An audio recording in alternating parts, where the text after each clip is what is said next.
Hola, ¿cómo están? Les voy a introducir el texto de Hobsbawm sobre la revolución cultural.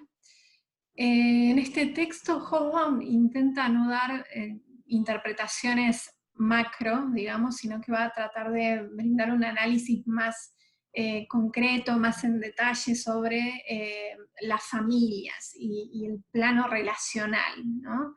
Los cambios que se están llevando adelante en esas relaciones sociales que, que se llevan adelante hacia la segunda mitad del siglo XX, ¿no? Hacia los años 60, 70, en los países desarrollados, ¿no? Cambios como el aumento de los divorcios, de las personas que viven solas, o cómo cambian las jefaturas en los hogares. Por ejemplo, las mujeres comienzan a ser jefas de hogares también, algo que no sucedía en décadas anteriores. Cómo cambian en sí la actitud pública en torno a la sexualidad, ¿sí? Cómo comienza a haber libertad, ¿no? En la toma de posición en las relaciones heterosexuales, sobre todo para las mujeres. También hay liberalización en las relaciones homosexuales, ¿no? Comienzan a legalizarse este tipo de relaciones. También hay determinadas medidas que empiezan a tomar los estados, ¿no?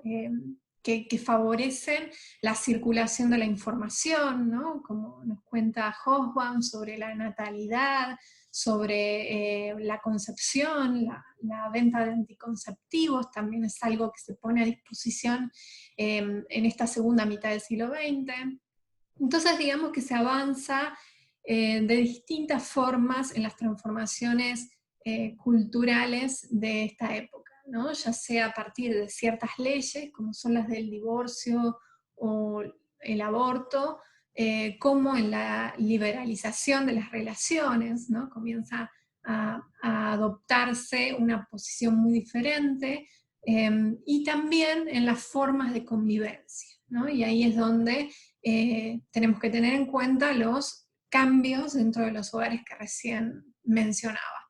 Entonces, el resultado de todo esto, va a decir Hobsbawm, es que produce una gran ruptura, ¿no? del concepto de la familia nuclear que se va a ir modificando y que a partir de esa modificación va a transformar también la cultura y la estructura social, política y económica. Entonces, la revolución cultural se da a través de la familia y del hogar, ¿no? Y es un momento en el que esta familia tradicional entra en crisis, ¿no? La crisis está vinculada, como también mencionaba antes, con estos cambios, ¿no? En las actitudes que se tienen en el espacio público, ¿no? Las miradas sobre la procreación, las miradas sobre las relaciones, ¿no? Una mirada ilimitada sobre la autonomía, ¿no?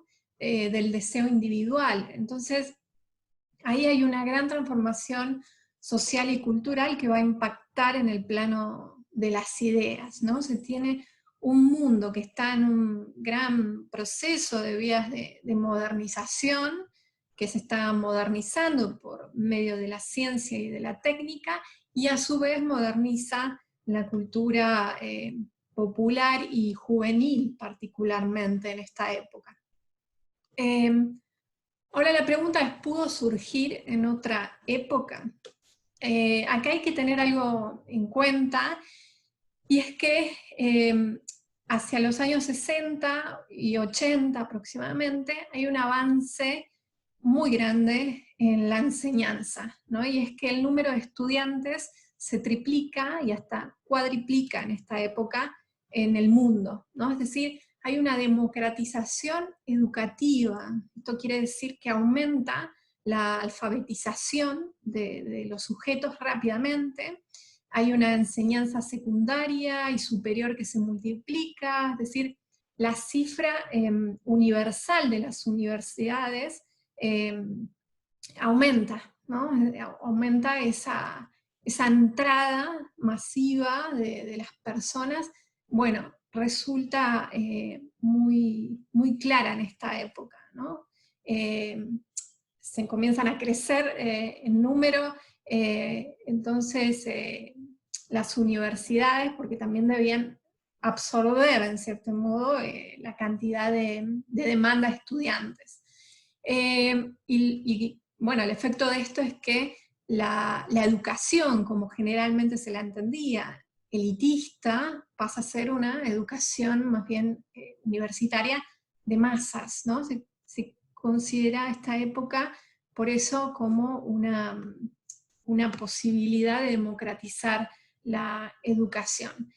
En este contexto, el peso político del estudiante va a ser central, ¿no? Se va a construir en un actor social de la época, comienza a haber estudiantes en letras, en ciencias sociales, crecen en número estos estudiantes, muchos van a optar por ideas marxistas, ¿no? Comienzan a leer a Mao, a Lenin, ¿no? Comienzan a inaugurar su lectura con estos pensadores, teniendo en cuenta que antes de la Segunda Guerra Mundial, los estudiantes universitarios, en su mayoría de Europa y de América del Norte, y se denominaban apolíticos o de derecha, ¿no? Pero estaban lejos de ese contenido como el que acabo de describir. Es un momento, por supuesto, en el que también la mujer va a tener un rol central, ¿no? Comienza también a masivamente incorporarse a la educación superior, es una entrada que va a favorecer también la posibilidad de acceder a puestos laborales, ¿no? Es decir, va a acceder también al mercado laboral.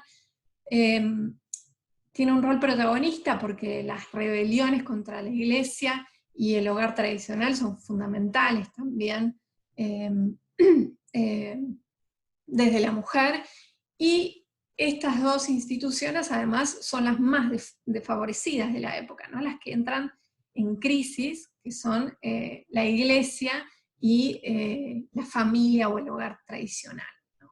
Entonces, bueno, la mujer empieza a tener demandas muy intensas en esta época, que se empiezan a hacer públicas, ¿no? Es donde toman mucha importancia esta frase de lo personal es político, justamente donde quedaba tan en evidencia que los problemas de la mujer dentro del hogar eran problemas que también debían ser considerados por el Estado, por la sociedad, ¿no? Eran problemas que se hacen evidentes en la esfera pública y que advierten esta desprotección tan permanente, ¿no? Son reivindicaciones políticas que modificaron las dinámicas laborales y de reproducción, más allá de que aún se siguen manteniendo, bueno, muchas diferencias, ¿no? Las mujeres siguen manteniendo puestos subalternos, los varones tienen un monopolio en ciertas profesiones más calificadas, en fin, una extensa todavía lista de injusticias se podrían mencionar. Ahora, estos actores, esta juventud, va a demostrar su incomodidad, ¿no? En la sociedad, una inconformidad que, que es hacia diferentes campos, ¿no? Pero es una inconformidad que a la vez plantea interrogantes muy particulares, ¿no? Por un lado, la juventud interrogando a la autoridad o a las autoridades, ¿no? Las distintas formas de autoridad. Es decir, su crítica va a estar orientada a diferentes sectores, ¿no? Que organizan la sociedad, ¿no? Podían bien criticar a las organizaciones por burocráticas, es decir, por ejemplo, a los sindicatos, bien podían criticar a la familia o a las iglesias por siempre estar situados en la verdad o en la propiedad moral de las cosas, ¿no? Que se apropian ese contenido tan normal, tan básico de estas instituciones, pero también a otras autoridades, ¿no? Los docentes, por ejemplo, también van a ser unos actores que se van a enfrentar permanentemente con las juventudes en esta época. Entonces, ahí es donde comienza una crítica muy fuerte a la autoridad por parte de la juventud, comienzan a ver cómo las cosas que estaban prohibidas, dice Hobsbawm, pasaban a estar permitidas, ¿no? Y esa era la forma de romper con las ataduras del poder, con las leyes, con las normas del Estado, de los padres, de los vecinos, ¿no? Y por otro lado también hay otro tipo de crítica que tiene que ver con esta crítica a la cuestión de la seguridad, pero no me refiero a una seguridad vinculada con las fuerzas policiales o armadas, sino la seguridad sobre lo que les depara el futuro, ¿no? Estos jóvenes empiezan a ver que tenían dificultades para ver el futuro, ¿no? El proyecto, ¿no? de su futuro quedaba como muy incierto, ¿no? Entonces esta demanda va a estar muy ligada, por ejemplo, al temor frente al desempleo, ¿no? O temor a la desvalorización de sus diplomas, ¿no? Como resultado del fuerte incremento en el número de diplomados que se estaba viviendo en esta época, ¿no? Porque hubo una proletarización de los estudiantes. Entonces, frente a estas nuevas condiciones, empiezan a tener esta preocupación de la falta de seguridad ante el presente y el futuro, y también va a ser algo muy criticado, ¿no? También comienzan a partir de eso a reformar en las universidades o a criticar al Estado o evidenciar un problema frente al sindicato. Acá hay algo muy, también otra vez muy preciso que nos dice Hobsbawm sobre el abismo generacional, ¿no? Hobsbawm, bueno, ahí explica, ¿no?, lo que quiere decir con el abismo histórico generacional, le hace una diferencia y contrapone a dos sectores, ¿no? Aquellos sujetos que nacieron hacia 1925 y los que nacieron después de 1950, ¿no? Es decir, los que nacieron antes de 1950 y los que nacieron después de 1950, ¿no? Estos últimos crecieron, va a decir Hobsbawm, bueno, en una época de pleno empleo. La verdad es que son jóvenes que cuentan con un poder adquisitivo, ¿no?, importante. Son sectores que no sufrieron la depresión de los años 30, ¿no?, que no tienen oratoria patriótica, nacionalista, ¿no? Tienen como otra formulación, y que eso los va a hacer divorciarse de su pasado, ¿no? Son sectores que, por ejemplo, el uso de las tecnologías lo van a hacer como para una disposición ante el ocio, ¿no? Ante el aburrimiento, bueno, hacen uso de la tecnología, pero no habían experimentado nunca la maquinaria destructiva del fascismo, ¿no? Algo que sí tenían los otros sectores, ¿no? El otro grupo, que ahí Hobsbawm la denomina gerontocracia, ¿no? Esta porción más adulta de la sociedad, que sí había tenido vínculo con crisis económicas, con la austeridad, con la depresión, ¿no? O inclusive había sido también víctima de una tecnología tan destructiva como el fascismo, ¿no?, que los había enmudecido, ¿no? Era tan difícil de poner en palabras toda esa vida tan trágica, ¿no?, que los enmudeció. Entonces ven, en realidad esta gerontocracia va a haber en este momento, en la época dorada, en el momento de posguerra, ve un mejoramiento y lo ve con optimismo, ¿no? Quizá muy diferente a la juventud, que está más marcada por la inconformidad, ¿no? Entonces, ahí se van a ver las dos diferencias, ¿no? Sectores con buen capital económico, sin experiencia en desempleo o afectados por la economía, que están descontentos, critican el presente, el futuro, no el pasado, y por el otro lado estos sectores que ven cierto mejoramiento, que en realidad están bastante más satisfechos, ¿no?, de lo que estuvieron en el pasado. Entonces, este periodo de prosperidad va a decir Hobsbawm, ensanchó este abismo, ¿no? Ensanchó, porque las diferencias son muy grandes entre un contexto y el otro, y esto es lo que nos lleva también a, a la hipótesis que está dando vuelta permanentemente en el texto, a la que recurre Hobsbawm, ¿no? De entender a la revolución cultural de fines del siglo XX como el triunfo del individuo sobre la sociedad, ¿no?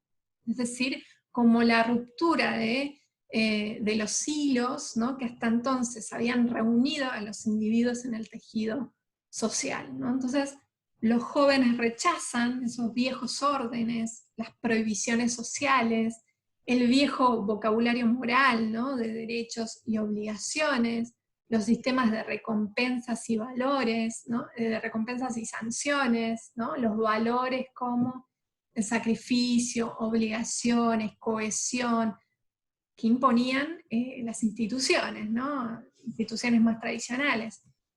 Entonces, todo eso empieza a ser muy criticado, muy rechazado por la juventud, y esto, por lo tanto, empieza a quebrar el tejido más comunitario, ¿no?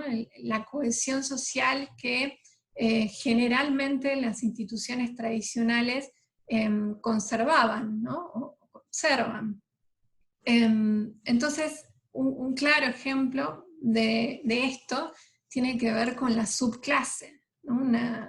Una clase que está por debajo del proletariado, ¿no? Porque comienza a ser cada vez más dependiente del Estado, comienza a verse más perjudicada por la decadencia, por la caída industrial, por las medidas neoliberales, comienza a ser un sector muy, cada vez crece más, ¿no? En estos años, y bueno, va a crecer enormemente hacia los años 90, obligados, por ejemplo, a recurrir al crimen, ¿no? Para poder sobrevivir. Bueno, ese va a ser un claro ejemplo para Hobsbawm, para decir cómo un determinado grupo social puede verse desintegrado, ¿no? Ahí es donde, por lo tanto, se pierden esos valores de cohesión familiar que lograban vincular a los distintos sectores o a ciertos grupos, ¿no? Ahí es donde se caen tradiciones y valores que eran proporcionados por la familia y la comunidad, ¿no?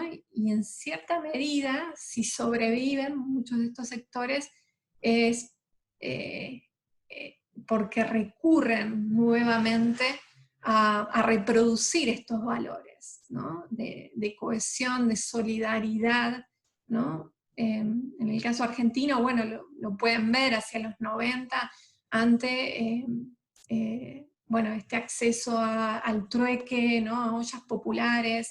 Bueno, tiene que ver con un contenido muy específico de la sociedad argentina, pero digamos, hacia los 70 o hacia la segunda mitad del siglo XX, en los países desarrollados, la individualidad va a ser muy extrema, ¿no? Y esto es lo que un poco intenta describir Hobsbawm, ¿no? Cómo caen estos sistemas de valores más sociales. Bueno, esto es un poco lo que quería comentarles. Cualquier cosa, como siempre, me pueden escribir. Cuídense.